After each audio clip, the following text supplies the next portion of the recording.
할렐루야. 오늘도 우리에게 놀라운 은혜를 부어주실 줄 믿습니다. 자, 오늘 복습을 한번 해보도록 하겠습니다. 자, 우리 예수님에게 다 성취된 걸 기억하면, 또 우리가 걸어가야 될 믿음의 여정이고 하나님의 시간표라는 것을 기억하게 되면 굳이 외우지 않아도 이게 딱 예수님 생각하면 다 나옵니다. 자, 첫 번째가 유월절이라 그랬죠. 유월절은 뭐예요? 구원의 은혜입니다. 유월절 어린 양 되셔서 우리의 모든 죄를 가져가 주신 그 예수님, 그 조건 없이 우리가 예수님 믿기만 하면 예수의 피가 우리 마음 가운데 뿌려지고 구원받는다고 했습니다. 자, 그렇게 구원받으면 그 다음에 우리에게 일어난 일이 무엇입니까? 뭐죠? 무교절입니다. 무교절은 우리의 옛 자아가 죽는 거라 그랬습니다. 3일 동안 이 무교병이 땅속에 있는 것처럼 완전히 죽는 것, 예수님이 완전히 죽으신 것처럼 우리도 내 자아가 완전히 죽어야 돼요. 원래 이론 사고로는 예수님을 믿을 때 이런 일이 일어났지만, 그러나 실제로 그런 일이 일어나는 것이라고 했습니다. 그래서 고난을 받아야 되고 또 내 자아를 부인하는 그런 일이 있어야 됩니다. 이게 신앙생활 핵심이에요. 그래서 여러분, 그래서 우리 인생을 두 가지 나무로 이야기한다면, 하나는 선악과고 하나는 십자가입니다. 선악과로 우리 속에 내 생각과 내 판단, 하나님 생각보다 내 생각이 더 똑똑한 것 같고 하나님보다 내가 더 지혜로운 것 같고, 그래서 하나님의 음성을 우리가 듣기보다는 내가 모든 것을 그냥 다 결정하고 그냥 다 저질러 버리고, 그 다음에 하나님은 나를 도와주시고 하나님은 뒤처리해 주시고 그냥 나를 도와주시는 분으로만 생각을 하는데, 그건 매우 잘못된 것입니다. 그래서 십자가 이후에 우리의 신앙생활의 핵심은 뭐냐? 선악과가 너무 뿌리 깊게 들어온 내 안에 이것을 날마다 십자가로 죽이면서 그것을, 선악과를 십자가에 못 박는 일을 우리가 계속 해야 되는, 이게 신앙생활 핵심이에요. 그런데 그 일이 우리 힘으로 되겠습니까? 안 되죠. 완전히 죽어야 그 다음에 하나님이 주시는 내 삶 가운데 내 자아가 십자가에 넘겨질 때, 그때 날마다 우리 삶이 부활의 영광으로 나아갈 수가 있는 것입니다. 하나님이 주시는 진짜 축복을 받을 수 있는 거죠. 근데 이게 내 힘으로 안 되니까 누가 필요합니까? 성령님이 필요한 거예요. 그래서 우리에게 성령의 은혜, 오순절의 은혜가 필요한 것입니다. 성령님이 우리 안에 오시게 될 때, 성령 체험을 지속적으로 하게 될 때 어때요? 우리는 내 힘으로 살아가는 것이 아니라, 보이지 않지만 분명히 살아계시는 하나님의 손이 있구나, 하나님의 능력이 있구나, 그 능력이 나를 다스려 주셔야 내가 하나님의 뜻대로 살아갈 수 있고 하나님의 기쁨으로 살아갈 수 있고, 예수 믿을 때 내 안에 들어오신 성령님, 예수 그리스도 영, 내 안에 계신 그 예수님의 형상이 날마다 우리 안에 조금씩 더 선명해지고, 그래서 우리의 인생은 예수님을 나타내는 삶을 살아갈 수가 있는 겁니다. 예수님을 증거하는 삶을 살아갈 수 있는 거예요. 예수님 닮은 모습으로, 저 사람 예수님을 닮았다, 저 사람이 믿는 그 하나님을 나도 믿고 싶다, 이런 역사가 어떻게 일어나느냐? 오순절의 은혜가 우리에게 일어나야, 이전과 다른 삶을 살 수 있어야 우리가 그런 역사가 우리에게 나타나는 것입니다. 그리고요, 오늘은 이제 나팔절인데, 나팔절은 뭐냐? 성령의 체험을 계속적으로 하면서 성령님의 인도하심을 받아서 살아가는 사람들은 어떠냐?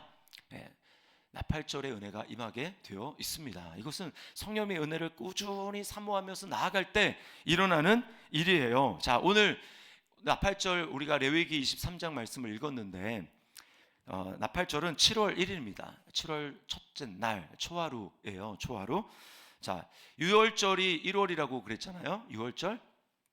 유월절은 이제 종교적으로 1월인데, 근데 사실 여기 7월이라고 얘기하는 것은 유월절을 1월로 삼았을 때 7월입니다. 그런데 원래 유대인들의 민간적으로는 이 나팔절이 있는 이 7월 달이 첫째 달이에요. 신년입니다. 신년. 그러니까 태양력으로 따지면 이 나팔절은 언제냐면, 우리로 따지면 9월 또는 10월쯤 됩니다. 자, 그때 나팔절에 신년이 임했으니까 그때 나팔을 부는 거예요. 이 양의 뿔 또는 짐승의 뿔로 만든 그 나팔을 뿌 이렇게 불면서 이제 새해가 선포되었고 우리는 하나님이 다스리는 하나님의 백성이다라고 하는 것을 선포하면서, 하나님, 올해도 주님께서 앞서 행하여 주시고 주님이 왕이 되어 주시고 주님이 우리를 다스려 주십시오라고 하는 그 선포가 이어지는 게 바로 나팔절에 해당이 되는 것입니다. 여러분, 우리가 신년에 새로운 해를 선포하며 나아가는 것을 생각했을 때 우리가 이게 누구에게 이루어지는 거라고 그랬어요? 예수님을 통해 이루어지는 거라고 그랬잖아요. 그것을 예수님이 통해서 이루어진다고 할 때 우리는 두 가지를 생각해야 됩니다. 첫 번째는 뭐냐면 크리스마스예요. 크리스마스. 우리는 12월 25일을 크리스마스 절기로 지키지만 사실은 그거는 예수님이 태어날 정확한 날짜가 아닙니다. 그냥 그날을 지키는 거예요. 지키는 건데 유대인의 그 탈무드에 따르면 천지창조가 완성된 날이 언제냐?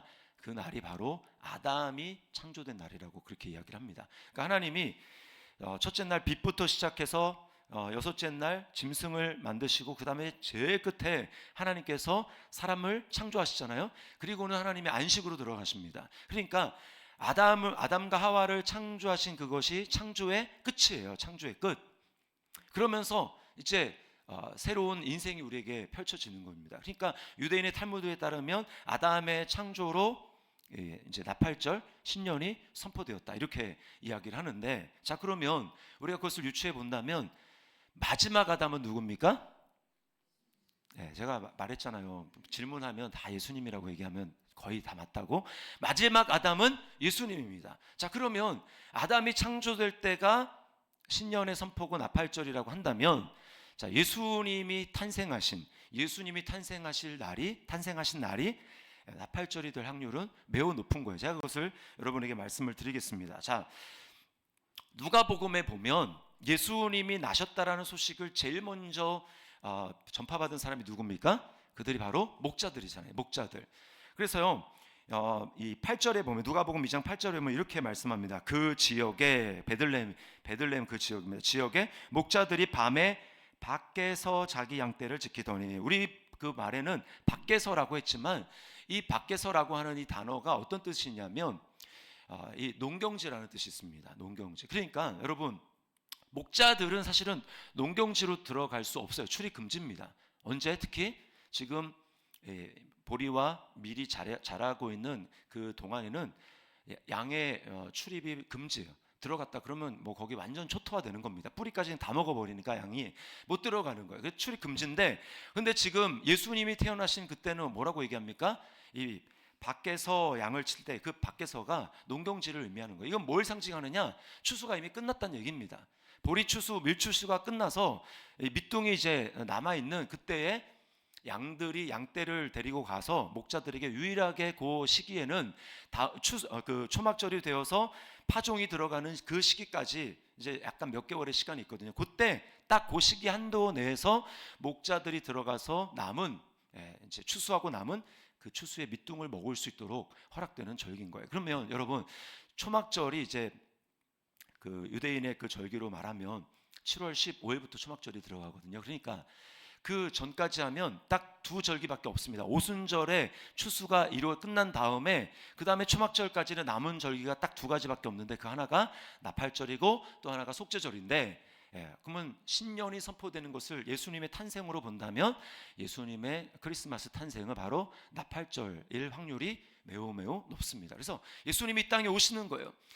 로마가 다스리고 있는 그 땅에 시름과 고통이 있고 탄식이 있고 눈물이 있는 그 땅에 주님이 오셔서 주님의 나라가 선포되고 메시아가 다스리는 그 나라가 선포되는 것이 예수님이 오실 그때에 이루어졌고, 그것을 찬양하기 위해서 천군 천사가 나타나서 하나님을 높이고 찬양한 것이죠. 그러니까 예수님이 태어난 날은 신년이 선포되는 하나님의 나라가 시작이 되었다라고 하는 그 선포를 나타내는 바로 나팔절이라고 하는 것입니다. 자, 그럼 두 번째는 뭐냐?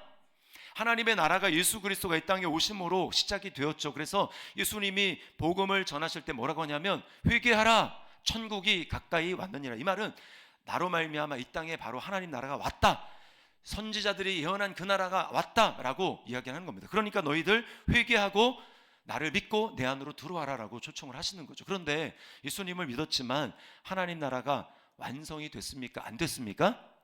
안 됐잖아요. 그렇죠? 하나님 나라가 언제 완성이 돼요? 예수님이 다시 오는 그 재림의 때에 완성이 됩니다. 그래서요 예수님이 재림할 때 아까 우리가 마태복음을 읽었지만 천사들의 나팔 소리와 함께 주님께서 그날에 재림을 하시는데, 그날은 예수님을 믿는 성도들, 그래서 그 이름이 불려질 성도들, 천사들이 나팔을 불면서 이름을 불려질 성도들은 누구냐? 이미 마음속에 어린 양의 피가 뿌려져서 날마다 자기를 부인하면서 예수님을 따라가기를 힘썼던 사람들, 자기 힘으로 되지 않아서 성령의 능력을 받아서 날마다 그 성령의 능력을 따라서 기도하면서 나를 부인하면서 나의 경험을 부인하면서 그렇게 해서 말씀을 따라 예수님을 따라 가는 삶을 부단히도 살려고 노력했던 그 성도들의 이름이 불려지는 때가 바로 예수님이 오시는 나팔절, 남아있는 이 나팔절이라는 것입니다. 그래서요, 아까 읽었지만 마태복음 24장 30절 31절에 이렇게 말씀합니다. 그들이 인자가 구름을 타고 능력과 큰 영광으로 오는 것을 보리라. 그가 큰 나팔 소리와 함께 천사들을 보내리니 그들이 그의 택하신 자들을 하늘 이 끝에서 저 끝까지 사방에서 모으리라. 그리고 데살로니가전서 4장 16절도 이렇게 말씀합니다. 우리 같이 한번 읽어볼게요. 주께서 호령과 천사장의 소리와 하나님의 나팔 소리로 친히 하늘로부터 강림하시리니 그리스도 안에서 죽은 자들이 먼저 일어나고. 그래서 우리가 자주 부르는 이 재림에 관한 찬양 중에서 어떤 찬양이 있습니까? 나팔 불 때 나의 이름, 나팔 불 때 나의 이름, 나팔 불 때 나의 이름, 부를 때에 잔치 참여하겠네. 특별히 이 새벽에 나오시는 분들은 전부 다 그 주님 나팔 불 때에 하나님의 그 잔치에, 천국 잔치에 모두 다 들어가는 성도들인 줄 믿습니다. 네, 다 깨어서 주님 그 나팔 부는 그 잔치에 참여하는 거죠.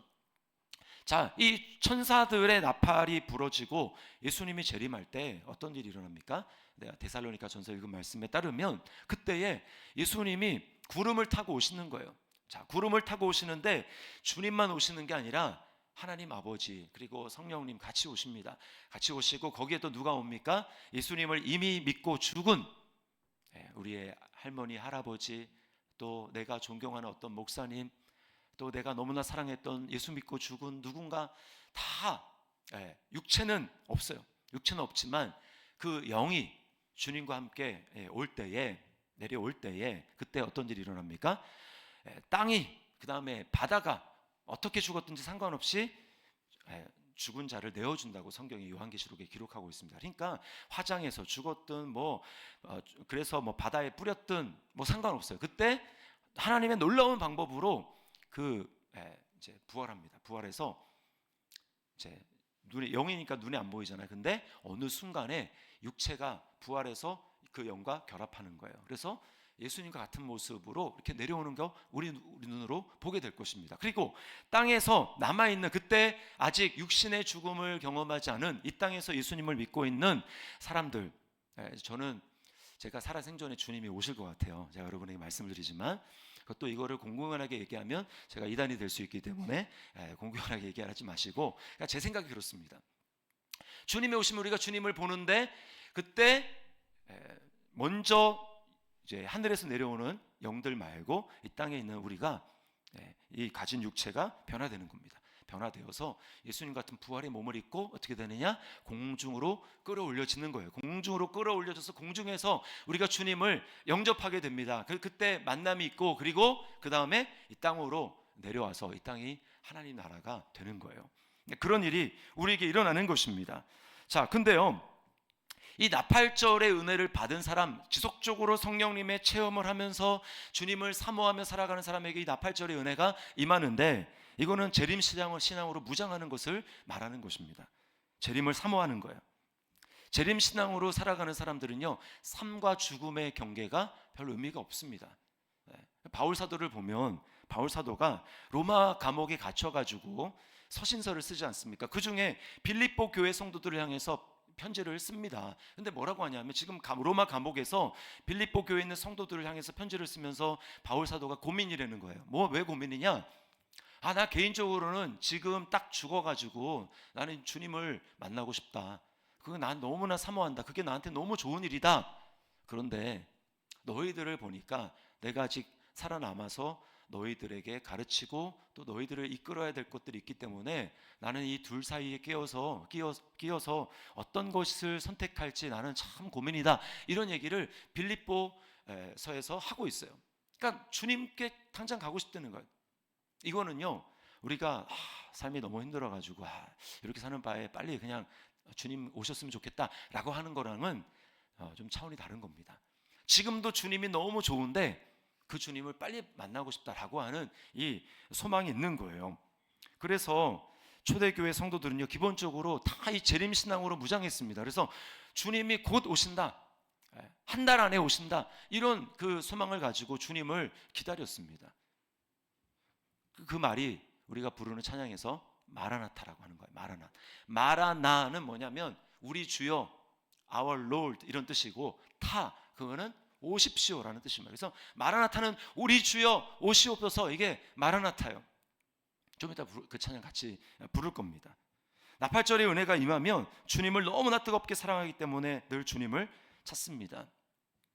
신혼 때에 이 부부가 이제 부인이 만약에 일을 하지 않는다고 쳐요. 그러면 남편을 너무나 사랑하니까, 그래서 남편이 출근할 때 입맞춤으로 남편을 배웅하고, 그리고 이제 남편이 직장에서 일을 하는데 계속 남편 생각이 나는 겁니다.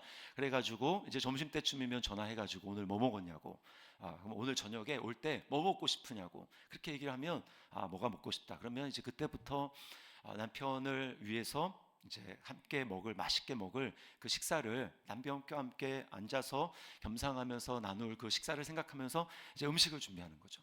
그리고는 퇴근할 때가 되면 전화해서 어디냐고, 어디쯤 오냐고 이렇게 계속해서 기다리는 거죠. 이게 바로 재림의 신앙으로 무장한 성도들이 늘 주님을 기다리는 것입니다.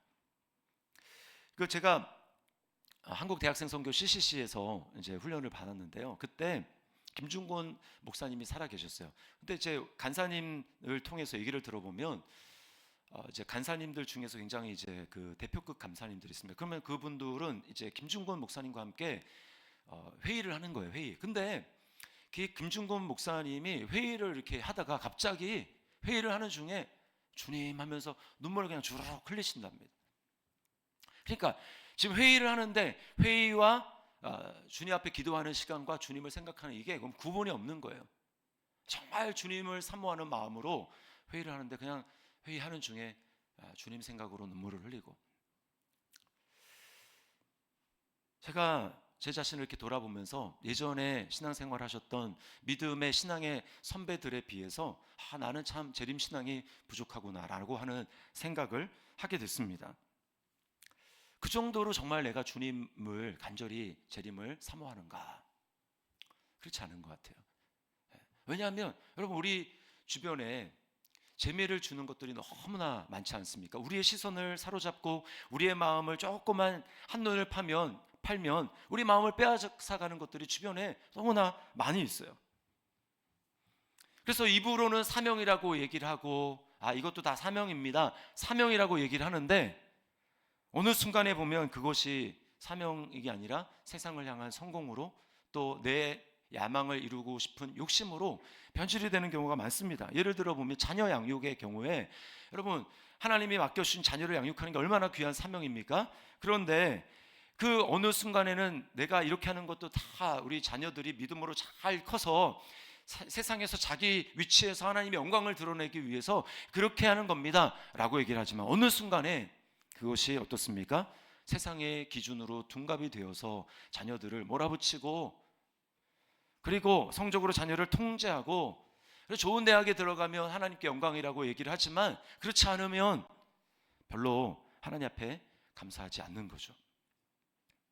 목사님, 저는 어떻습니까? 딱 잘못하면 성도들의 숫자를 가지고 저의 목회를, 성공을 평가하는 잣대로 은근히 제 안에 그런 얄팍한 욕심이 들어오게 되는 것이죠. 여러분, 왜 그렇습니까? 우리가 사는 이 세상이 너무나 편하고 좋고 발달됐고 우리에게 재미를 주는 것들이 너무나 많기 때문에 그렇습니다. 그래서요, 찬양도 예전에 정말 우리 신앙의 선배들 한참 한국이 부흥하던 그 시대의 신앙의 선배들은 찬양도 굉장히 원색적이었어요. 원색적인 찬양, 예수님의 피, 되게 원색적인 찬양, 그리고 재림에 관한 찬양이 많았습니다. 주님의 재림을 간절히 사모하는 찬양이 많았어요. 근데 오늘날 찬양을 보면 재림에 관한 찬양은 별로 없습니다. 물론 마라나타 모르는 찬양이 있긴 하지만 숫자에 비해서 별로 없어요. 그냥 주님을 사랑하긴 하는데, 근데 지금은 안 왔으면 좋겠습니다. 주님 해야 될 일들이 많습니다. 그래서 우스갯소리로 예수님이 못 오시는 이유가, 예수님을 사랑한다고 하는 성도들이 아직은요 라고 해서, 그래서 주님이 못 오신다는 얘기가 있습니다. 그래서 제가 이 설교를 준비하는 중에 저희 어머니가 교회를 이제 아버지가 개척하기 전이었어요. 전에 그 방이 한 칸밖에 없었습니다. 이제 하나님이 저희 아버지가 순종을 빨리 안 하셔가지고 목사가 빨리 되도록 순종을 딱 했으면 괜찮았는데, 순종을 안 하니까 이제 하나님이 다 흩으시더라고요. 다 흩으시는 과정 중에 이제 거의 끝자락에 와 있을 때, 그래서 화장품 대리점을 하고 있었거든요. 화장품 대리점. 방이 딱 한 칸밖에 없었어요. 그 한 칸 방에 5식구가 이제 같이 자거든요. 근데 제 머릿속에 계속 남아있는 잔상은 뭐냐면, 저희 어머니가 그 단칸방에서 이제 무릎 꿇고 불을 꺼진 그 상태에서 하나님 앞에 기도하면서 찬양하고, 찬양하면서 기도하고 그러던 모습인데, 그 찬양 중에 지금 이제 나중에 그 찬양은 제가 제목을 알았어요. 그게 바로 주님 고대가라는 찬양입니다. 주님 고대가. 순교하신 두 아들 순교자로, 그리고 본인도 공산당에게 이제 목숨을 잃은 손양원 목사님이 지은 주님 고대가라는 찬양이 있어요. 그거였어요. 그 찬양을 부르면서 눈물을 흘리면서 주님 앞에 기도하던 어머니의 모습이 생각이 납니다. 낮에나 밤에나 눈물 머금고 내 주님 오시기만 고대합니다.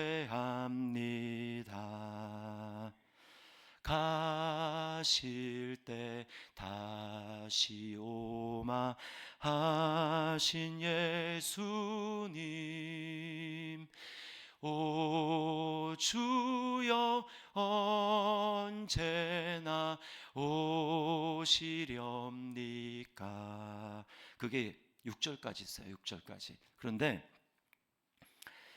그 놀라운 것은 우리는 주님을 내가 사모한다고 얘기를 하지만, 그 6절에 보면요, 주님이 더 우리를 기다리신다라는 거예요. 주님이 더 사랑하는 주님이 우리를 만날 날을 더 사모하며 기다리신다라는 겁니다. 6절에 이렇게 되어 있습니다. 천년을 하루같이 기다린 주님, 내 영혼 당하는 것 볼 수 없어서 이 시간도 기다리고 계신 내 주님, 오 주여 이 시간에 오시옵소서. 주님이 우리를 만나기를 더 사모하고 기다리신다라는 거예요. 제가 이제 설교 준비를 하면서 주님께 너무 죄송했습니다. 주님이 나를 더 이렇게 만나기를 원하시고 언제가 그날이 될까 기다리시는데, 나는 정말 주님을 그렇게 기다리지 못하고 있구나. 마음을 뺏길 때가 너무나 많구나. 그러면서 주님이 회개 눈물을 주시더라고요. 목사로 사역한다는 이유로 여러 가지 많은 것들이 사역이라는 이름으로 주님보다 더 우선순위를 차지하고, 주님의 얼굴 자체를 사모하면서 주님 뵙기를 사모하는 그 마음은 어느 순간에 뒷전이 되어버리고, 여러 가지 다른 나를 자랑하려는 그 마음이 내 속에 이렇게 올라오는, 은근히 스며드는 그것을 주님이 보게 하셨습니다. 여러분, 우리가 정말 잘 살고 이제는 주의 몇이라고 얘기를 하는 그 선진국에 들어가서 GDP는 높아지고 수준은 높아지고 우리의 삶은 너무나 편해지고 그랬지만, 점점 이루어져 가는 것이 무엇입니까? 예전에는 잘 못 살고 그리고 너무나 힘들고 그래서 주님을 간절히 사모하고 주님밖에는 나에게 소망이 없습니다. 그러면서 주님을 간절히 사모하며 눈물로 주님 앞에 기도하며 주님이 나의 신랑이십니다. 주님이 나의 전부이십니다라고 고백하면서 주님 빨리 오십시오 라고 그렇게 고백하면서 그렇게 주님을 사모했기 때문에 제가 어제도 말씀을 드렸지만 입신을 하는 성도들이 많이 있었습니다. 저는 뭐 할머니 뭐 이런 분 많이 들었어요. 입신. 주님을 너무나 사랑하니까 주님이 데려가셔서 보여주는 거죠. 보여주는 거. 오늘날 어떻습니까? 우리가 넉넉해지고 나에게 기쁨을 주는 대상들이 너무나 많아지니까 입으로는 주님을 사랑한다고 하는데 우리의 마음은 여전히 이 세상에 있습니다. 주님이 주시는 사랑이 아니라 다른 것들로 내 마음을 만족시키려고 하고 내 마음을 채우려고 합니다. 그래서 성도들이 모였지만 은혜를 얘기를 하고 주님의 사랑과 주님의 주시는 은혜 그런 것들을 얘기를 하면서 서로 도전을 주고 그래 위로를 하고 맞다고 우리에게는 주님이 계신다고 이렇게 얘기를 하기보다 세상의 것들을 가지고 대화의 주제가 되고 그것들을 바라보면서 살아가고 있지는 않습니까? 여러분, 우리 주님께서 우리에게 나팔절의 은혜를 주시도록 간절히 사모해야 될 줄 믿습니다. 이건 어느 순간 갑자기 임하는 게 아니고요. 날마다 우리 안에 이미 구원의 주님으로 오신 그 예수님, 성령님, 그 성령의 체험을 날마다 새롭게 하기를 간구하면서 주님 내가 새로워지기를 원합니다. 주님 내 안에서 주님이 정말 주님이 되시기를 원합니다. 성령님의 인도하심과 성령의 충만하심으로 그렇게 살아가기를 원합니다라고 얘기할 때 성령께서 충만하게 부어주시는 그 은혜로 말미암아 우리가 요엘서 2장 28절 이하의 말씀과 같이 말세 내가 내용으로 모든 육체에 부어주리니 환상을 볼 것이요. 하나님 나라의 환상을 보면서 그 주님을 보면서 이 세상에 있는 것보다 그 나라의 것이 더 나에게 실제가 되어서 이 땅에 살아가지만 이 땅을 무시하라는 얘기가 아닙니다. 이 땅을 살아가지만 그 하나님 나라의 그 비전의 그 마음을 가지고 이 땅을 바라보면서 하루하루를 그렇게 살아가는 거죠. 여러분 우리 이렇게 살아가는 사람들을 성경에서 그날의 면류관을 받을 것이라고 이야기를 합니다. 부끄러운 구원을 받지 않는 사람은 누군가? 그것은 재림의 신앙으로 무장이 되어 있어서 주님을 간절히 기다리는 사람, 그 사람이 그냥 이 세상을 헛되이 살겠습니까? 아니죠. 주님을 기다리면서 내가 오늘 이 세상에서 해야 될 일이 무엇인가? 주님이 기뻐하시는 일이 무엇인가? 주님의 마음이 어디에 있는가? 그것을 살피면서 그렇게 하루하루를 살아가기 때문에 그 사람은 상급을 받지 않을래야 않을 수가 없는 것입니다. 그러나 그렇지 않고 이 세상에 마음을 빼앗겨 살아가는 사람들 하루하루를 어떻게 살겠습니까? 주님이 주인이라고 얘기를 하지만 자기를 위해 살지 않겠습니까? 그 사람은 주님 앞에서 받을 상이 없는 거죠. 그래서 바울 사도가 자신의 마지막에 내가 달려갈 길을 마치고 선한 싸움을 싸우고 달려갈 길을 마치고 믿음을 지켰으니 이제 후로는 의로우신 재판장께서 나에게 상급을 주실 거다. 면류관을 주실 거다. 근데 나뿐만 아니라 주의 재림을 사모하는 모든 자에게 도니라. 주의 재림을 사모하는 모든 자에게 도니라 라고 이야기를 하는 것입니다. 그럼 뭐예요?